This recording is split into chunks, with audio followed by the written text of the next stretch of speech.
Per- All right. Hello, everybody. Daniel Aaron here, your host, and this is a version of the Art of Vibrant Living show. Very pleased to have as my guest, companion, discussion mate today, Dr. Stephen Hobbs. Stephen and I met not that long ago. We're part of something we might call an educators collective. Stephen is an educator par excellence with a ton of very broad experience, and I will, keep it brief in terms of that introduction. One of the things that I loved about Stephen from the beginning is your knowledge, wisdom, and ability to play with and work with words to elicit meaning and understanding.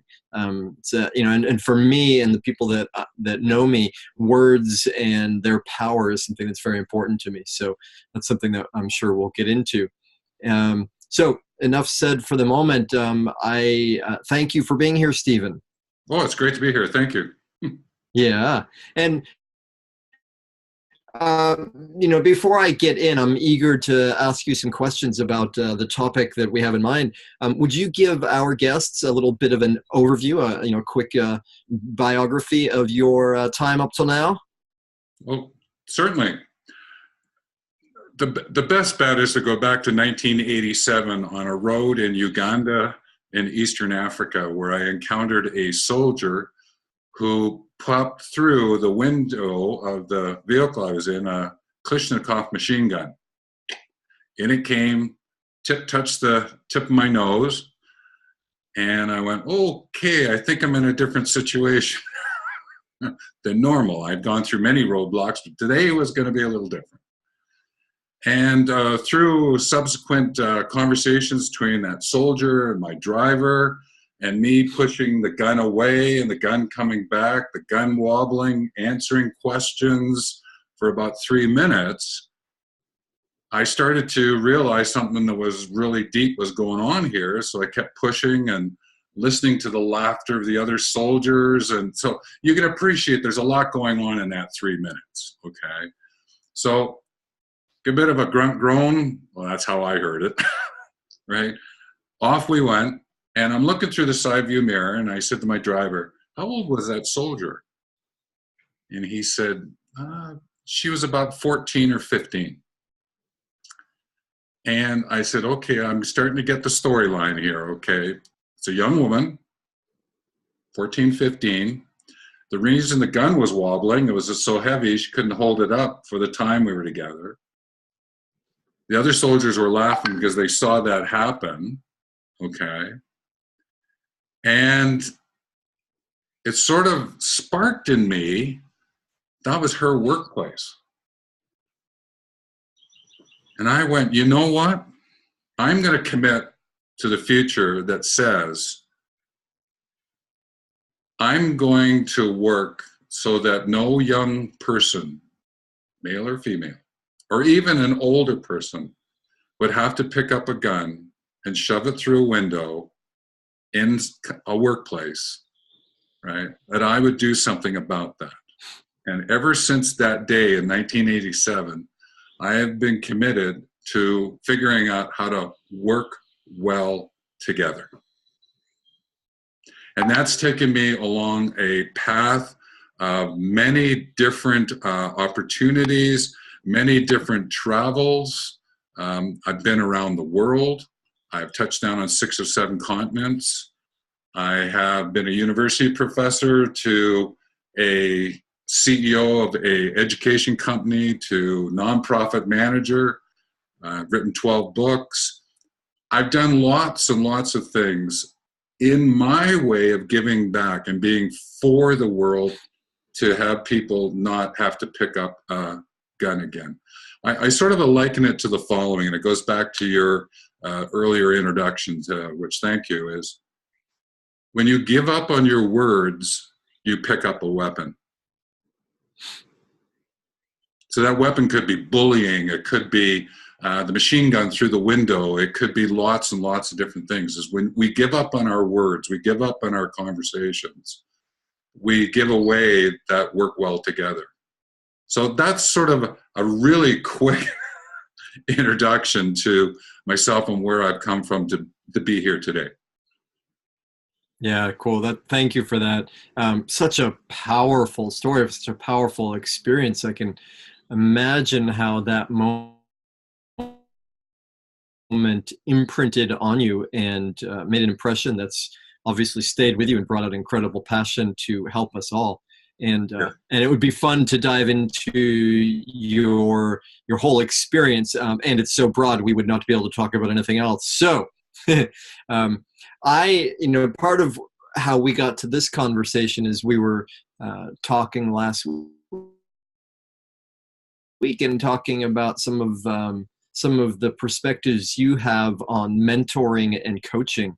And these are two topics that are of great import and interest for me, in that I am a mentor and a mentee. I'm a coach and a coachee.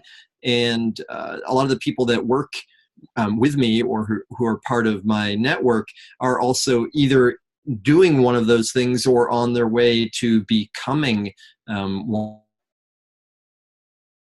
of those things, coach or mentor. So how about if we start out with, would you clarify the distinction that you make between those two and give a little of the picture of how you see it? For sure. One of the books that I wrote is called Help Them Help You Manage Lead, and it's about 10 educating approaches that are available to people who manage and lead. So an entrepreneur manages and leads just like an intrapreneur manages and leads, just like a manager and leader manages and leads. And one of the things that I came to understand is that there's what's called a teach on the reach and a guide on the ride. And the coaching and mentoring came from the guide on the ride side. And what's happening is that there are two ways in which you can guide someone fromward. I'm being very particular in my language there, is that you're guiding someone from an imagined future. So their intentions, right? What it is that they would like to have in their life. That's what you're guiding them from. So when you coach someone, you're coaching them by asking them questions to hold them to their accountabilities and responsibilities and giving them the tools and techniques to have that happen. So there is a contractual agreement. It's very formal. There's certain outcomes that you're looking for, but the person has to get them done. Coach is asking a lot of the questions. Mentoring, to mentor on the flip side of that, is that the mentor is setting up the arrangement. The mentee is setting up the relationship because it's the mentee who now comes to the mentor with questions. Because the mentee wants to tap into the lived experience of the mentor. So therefore, the mentor is in a place of, I'm going to gift you what I know so you can learn something from my lived experience. They're both guides on the ride. They're just doing it slightly differently, using this really, really important element of our conversations called questions. It's just, how are you using the questions to be able to do that guide on the ride process, that working together, that work well together. Mm-hmm. Nice. Yeah, I like it's a great distinction, and in some, well, actually, before I respond, let's let me ask it this way: what would you say are the sort of pros and cons or characteristics that that we associate with each of those two approaches?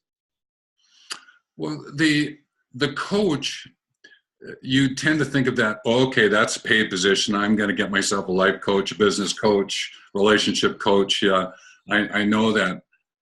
Mentoring is sort of, I think I'll just ask someone to mentor who's already got some lived experience, but you don't think about necessarily paying for it.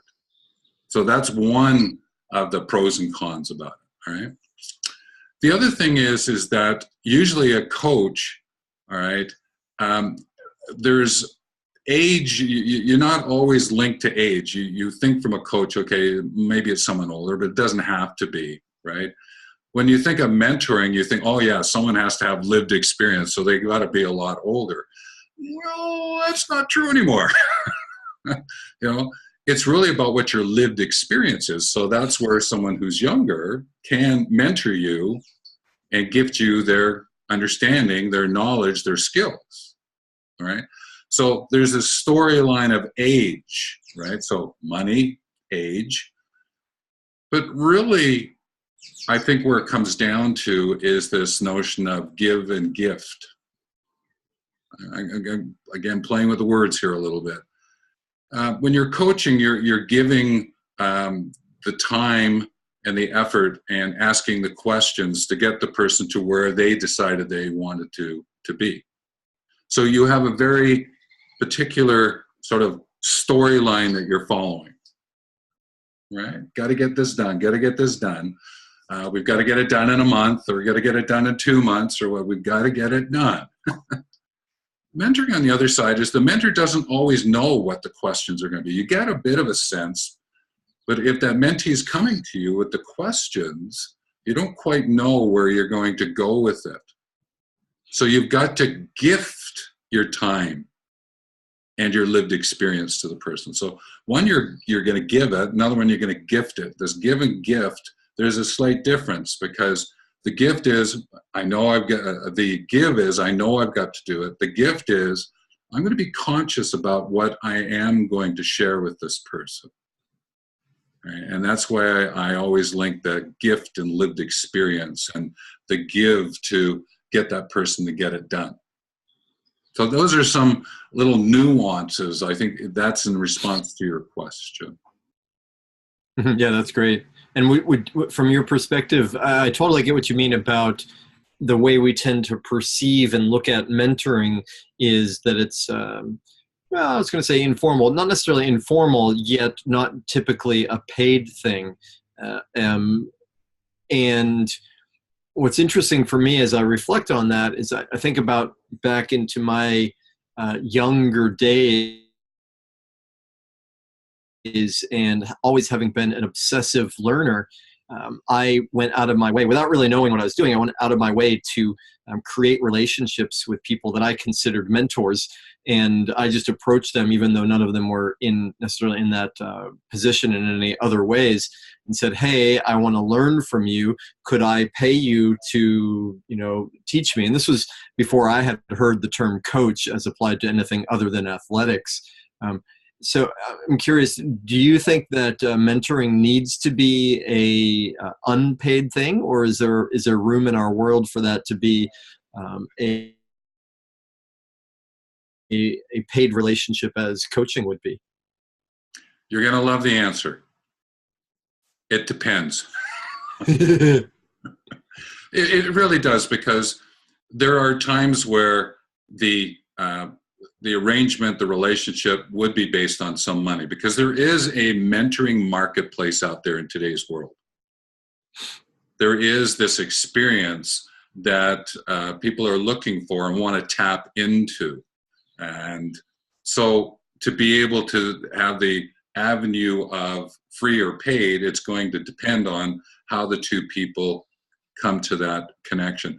Like a mentoring in the workplace program inside an organization, we usually think of that as the free aspect. When you're actually out in the entrepreneurial world, there is a leaning into you're going to pay, but again, it just depends where it's coming from. Someone might go, hey, I really like where you're going with this organization of yours, this startup, you're growing now, I could see where I might be able to help you out, and there's a contribution that wants to be made, and you would decide paid, non-paid. Yeah, cool. I'm with you. All right. Well, let's go for one other distinction, something that a question that I get a lot, and I'm curious to hear your perspective on the difference between coaching compared to counseling or therapy.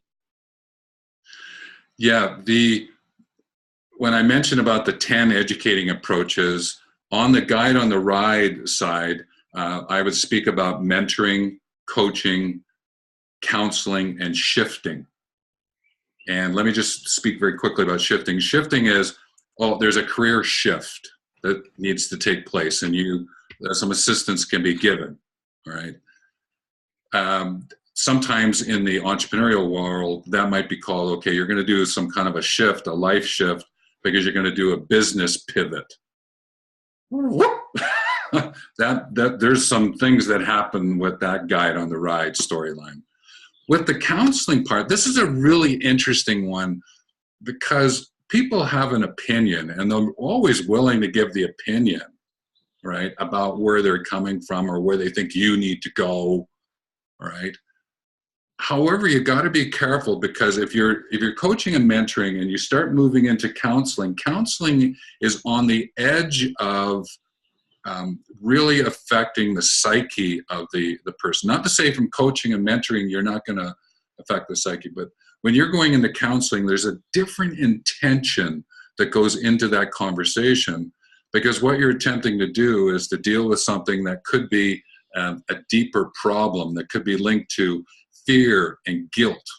You know, fear about something that's going to happen to you cause you more pain than pleasure, or guilt, something that you did in the past that caused you more pain than pleasure. And when you start diving into those realms of conversation, you better be prepared for it. So I always say, if I'm a coach mentor, then what I'll do is I have some people who can help me with the counseling part. I won't go into that element because it's not in my lived experience. Can I offer opinions and say, this is where I think you need to go and all that? I got to be careful. There's a fine line that I don't want to cross there. Yep, that makes good sense. Interestingly, my somewhat standard response has become the difference between coaching and counseling is that, this is going to sound very pejorative, but that coaching is like counseling where you actually get results. Okay. And without meaning to disrespect therapy, because I've been a big fan of therapy. I've had lots of therapy myself, worked in that realm. And there's the potential in therapy of talk, the potential of insights, yet with insights not being applied, just sort of resting in the realm of potentially useful, potential power rather than actualized. And so what you said, though, makes good sense. I think part of the proliferation of coaching as an industry, and it's really booming right now, part of that lies in the fact that people can do it and be useful to help others achieve their aims without necessarily having the experience or confidence to go into some of the deeper psycho-emotional realms. Correct. And with the coaching, I always think of it as the coach that you're getting is either a horizontal coach or a vertical coach. And that's a little different. That's not how we talk about it out there. Horizontal coach is someone who's going to help you look at it from across what's going on and saying, okay, these are the things you need to get done. So let's put them together. Let me ask you the questions to pull it together. Another coach might be, okay, here's a specific area you want to get done. I'll get the questions into that specific area. Let me give you an example. When I do my work with entrepreneurs, I say, are you aware of the 10 fundamentals of business? And people go, not sure, because everyone has their definition. What are the fundamentals of business?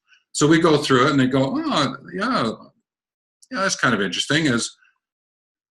Maybe 2 or 3 of those, it's not my superpower. I need people to help me out.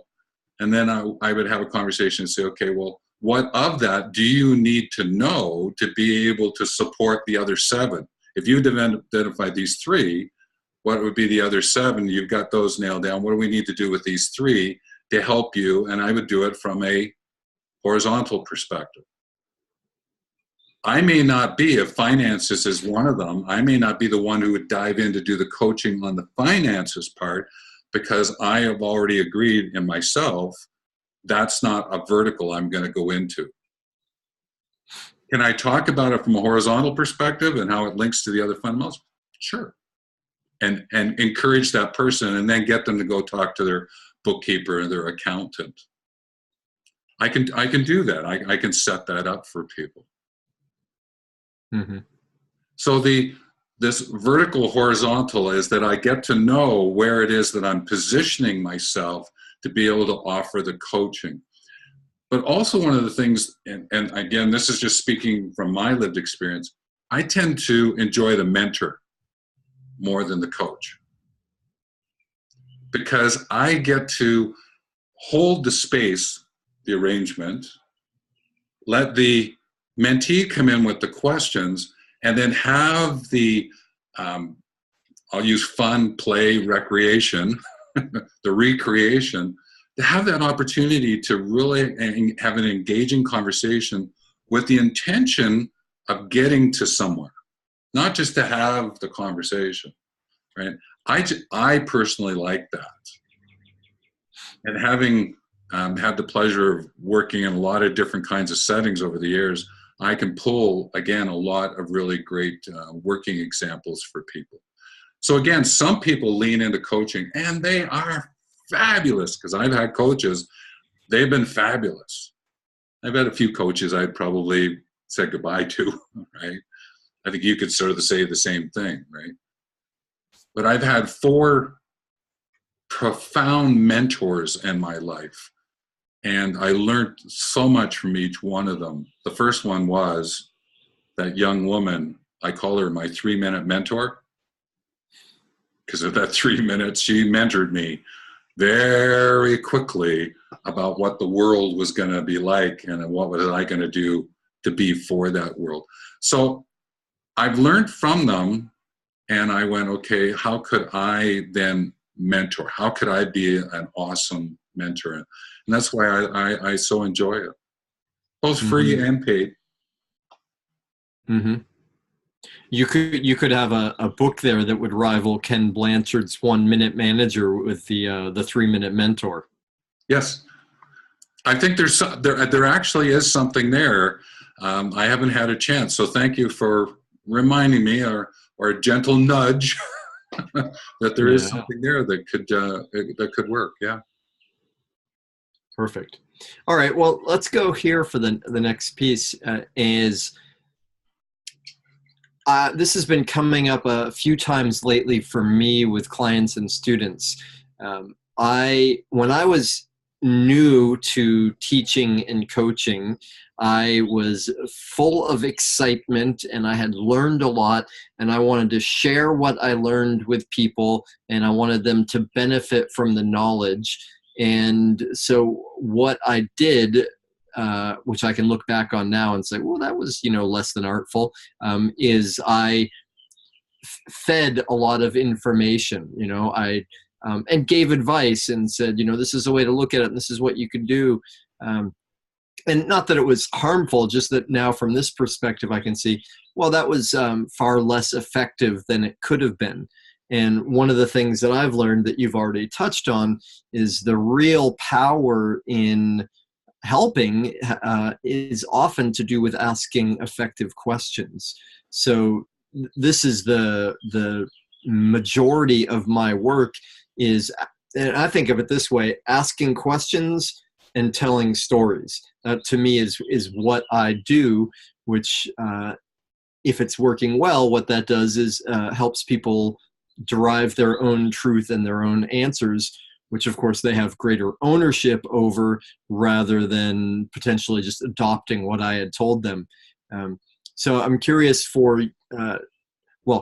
part of why I'm asking this to you now is several people have come to me lately saying, how do you do that? And, I want to help people more, but, I'm talking so much and they're not getting it and it's not working.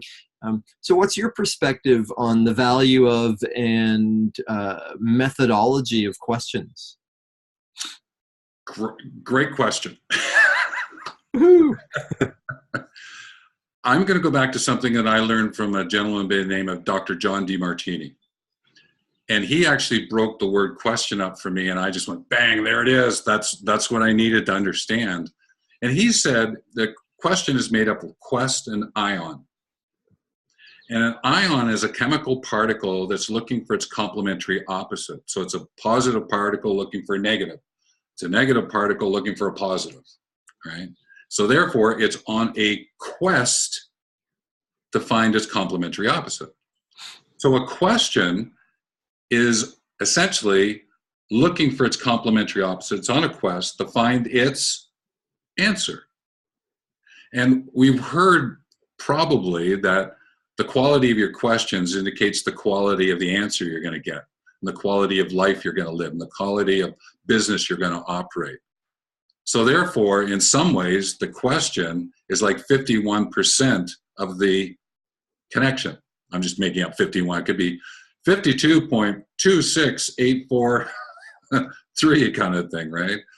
But it's true is that if you're going to ask the question, you now have an intention because you're looking for that answer. And from that perspective, that's the power of the question that you're going to use. Now, if I can link it back to stories, there's something I call story sharing and storytelling.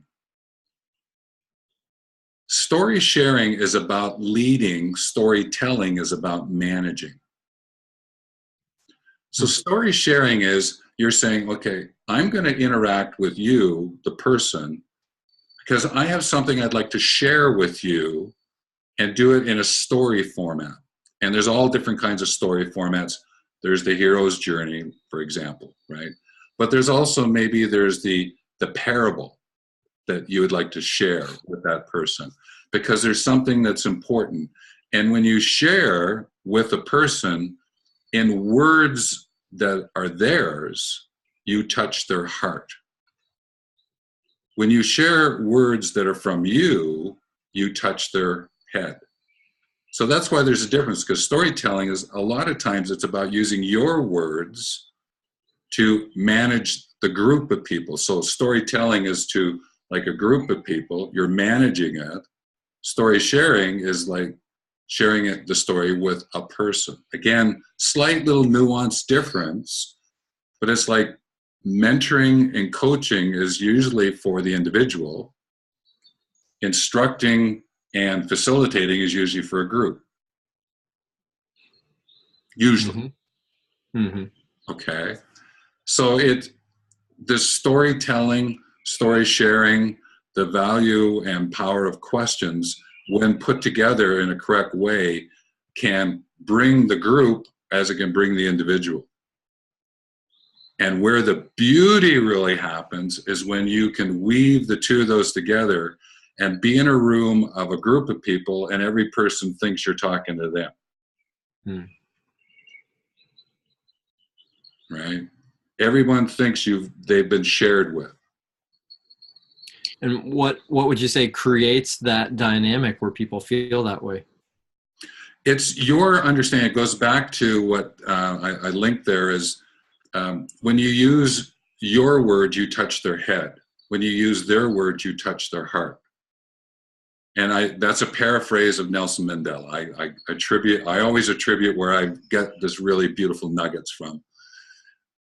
And the idea is when you're with the group, you get to know who your group is, and you can do it through observation. All right, you can do it through the kind of nuances of the conversation you're having with them, the questions they're asking you, and you can start to figure it out fairly quickly about what's going on. How can you tell to the group and share to the person? Right? And using the questions to be able to do that. And sometimes that can be as you're going to ask a question and you're going over to the person who you know that question's for, and that question and answer is actually going to help the whole group. But it's going to be with that one person. And I bet you dimes to donuts, Daniel, you do that probably without knowing it. You just do it because that's just so natural to you. Would you agree?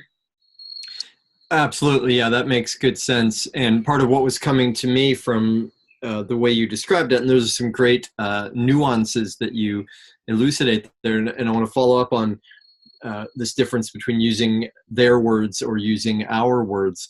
Part of my sense is how I might unconsciously do that is by something like a feeling awareness or a psychic bond with an individual or with a group, where below the level of verbal communication, there's a feeling of what's going on or what's desired or what's needed.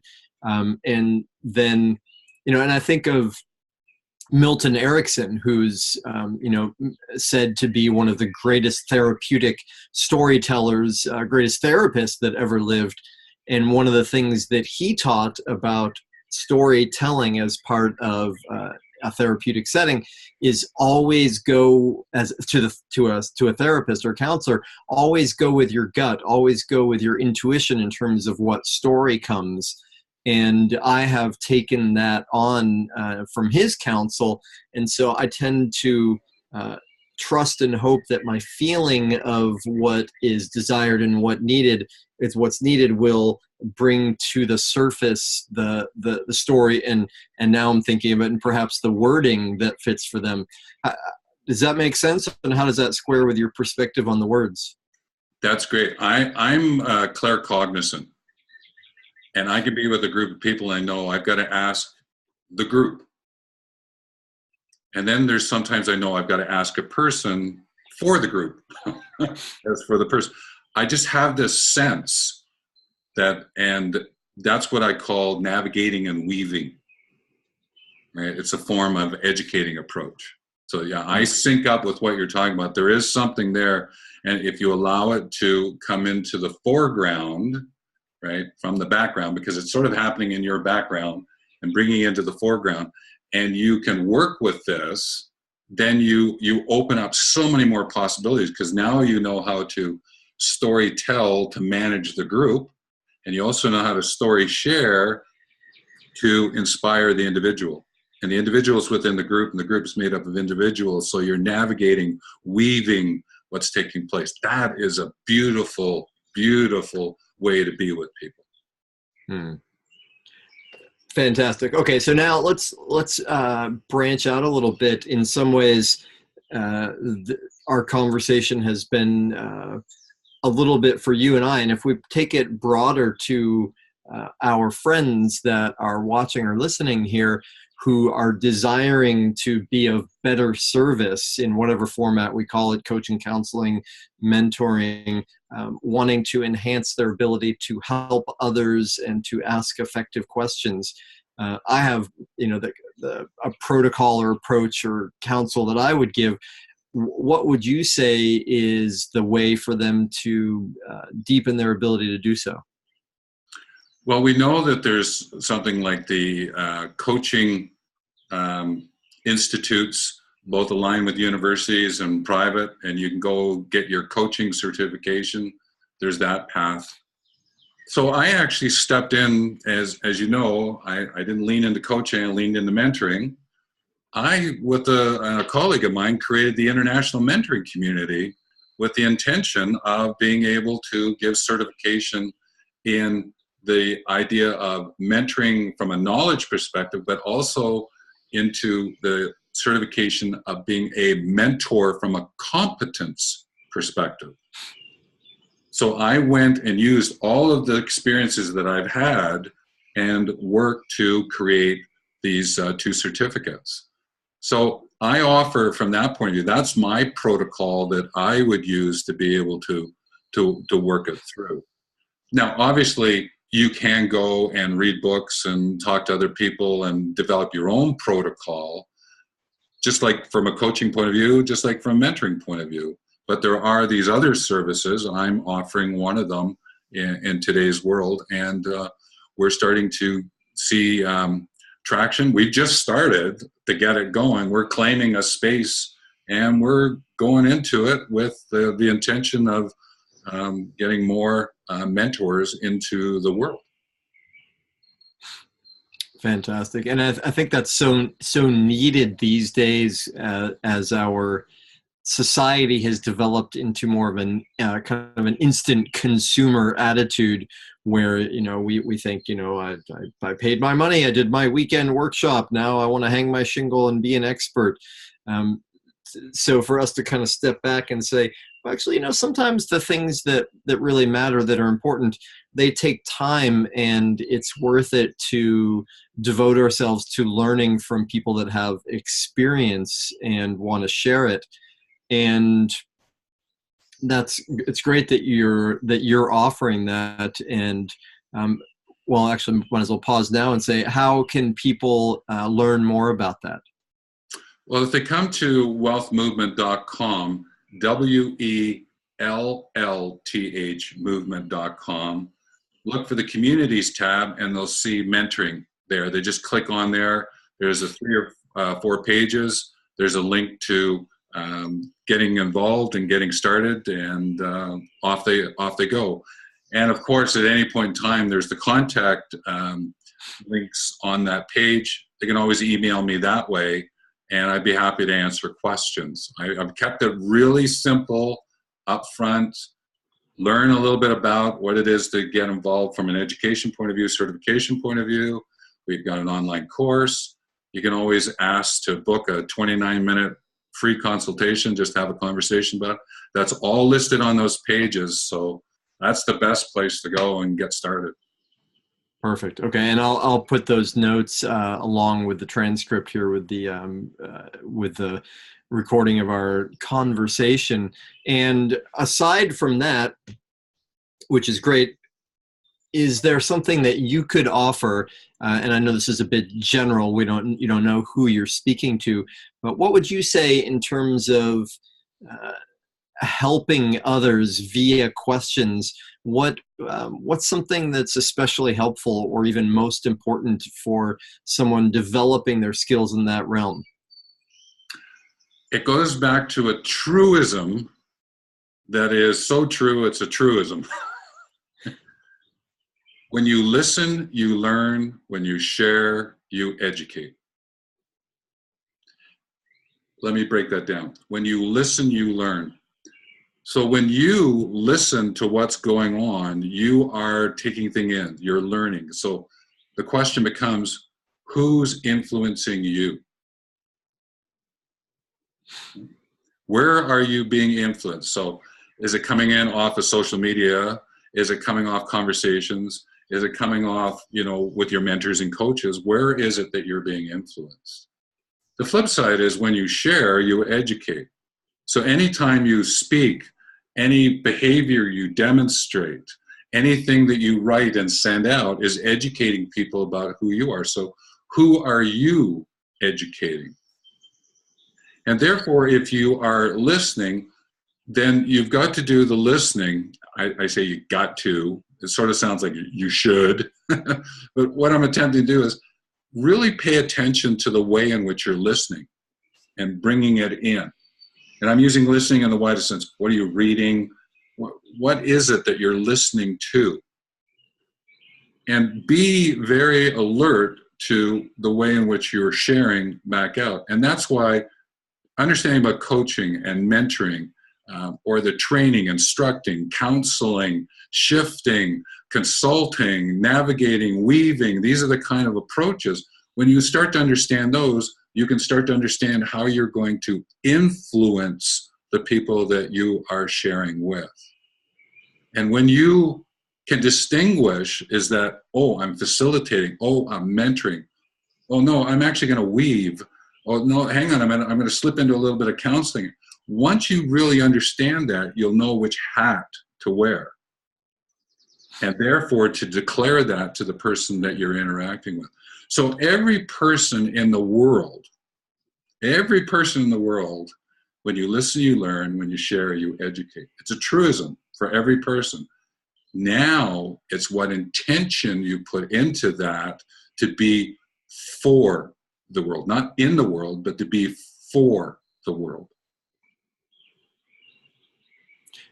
That's fantastic. I'm with you, and listening is such an important part of being effective for anything. And that's where I think I somewhat aired when I was younger, where I was so eager. It was more forward without as much capacity to take in.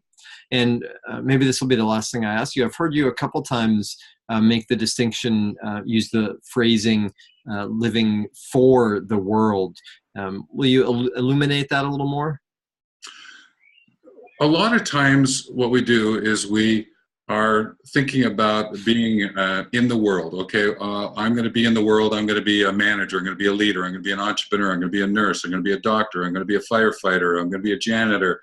I'm going to be in the world. Okay.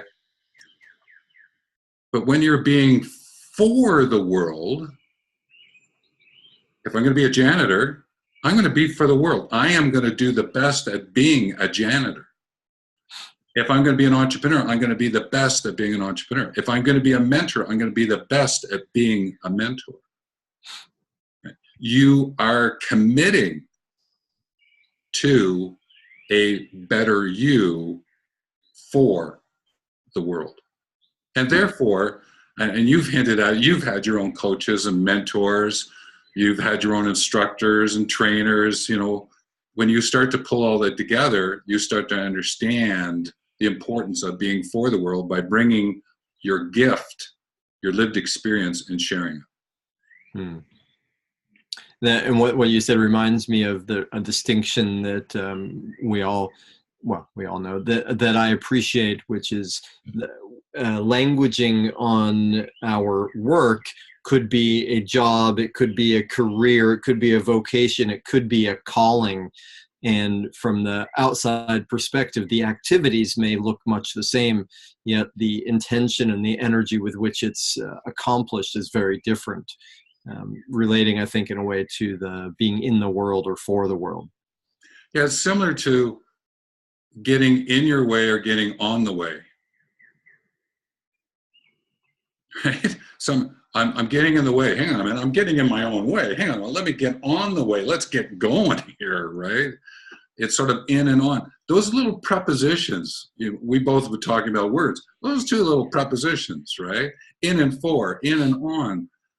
When you put them into our language and you actually sit back and you look at them, whoa, hang on a minute. There is pretty powerful little words that are sitting there and what they mean intentionally for living your extraordinary life, right? Or creating well-living workplaces. Absolutely, yeah. Language is so important, in the, well, I won't say anymore because perhaps that's a whole nother conversation for us to have. I'm sensing that perhaps it's a good time for us to bring this one to a close for now. It's really useful and interesting to get your insight and experience around these different terms and the ways which we can all be helpful to other people through listening, sharing, teaching, coaching, mentoring, whatever we call it, and all those different hats. So that said, is there anything that I haven't asked you or anything else that you would like to share? There is a piece that I would say is that when you mentor, mentor. When you facilitate, facilitate. When you manage, manage. When you entrepreneur, entrepreneur. It's when you start calling something by its incorrect name, as going into a meeting and saying, oh, I'm going to facilitate, but you're in there instructing. It confuses. When you are in your intention, when you facilitate, you facilitate. When you nurse, right? When you janitor. Be very clear and celebrate that. Yeah, I'm with you. They and all the different roles have their values. Reminds me of one of my favorite haiku. I think it was Basho. He said, "When sitting, sit. When standing, stand. Above all, don't wobble." The same principle, the same idea. It comes from a place of appreciation. Is that when you are in that which you are doing, and then know when to shift, right? To move into something else and know that you're doing it, right? Until you get to a point where it's just happening but you know that it's what's going to make the difference to be for the world and to help others to be for the world, then you are in a very, very, very, very beautiful place. Mm-hmm. Well said. And it has been a wealth, WELLTH, of great information. I so appreciate, Stephen, how much you have investigated, worked on, developed the broadness of your experience and the generosity with which you share it, the clarity and insight, especially connecting with the different words. So thank you again so much for being with us, and I look forward to more conversations. Sounds great. Look forward to it as well, Daniel, and you take care of yourself. All right. Thank you, Stephen. Perfect. Okay. Yeah.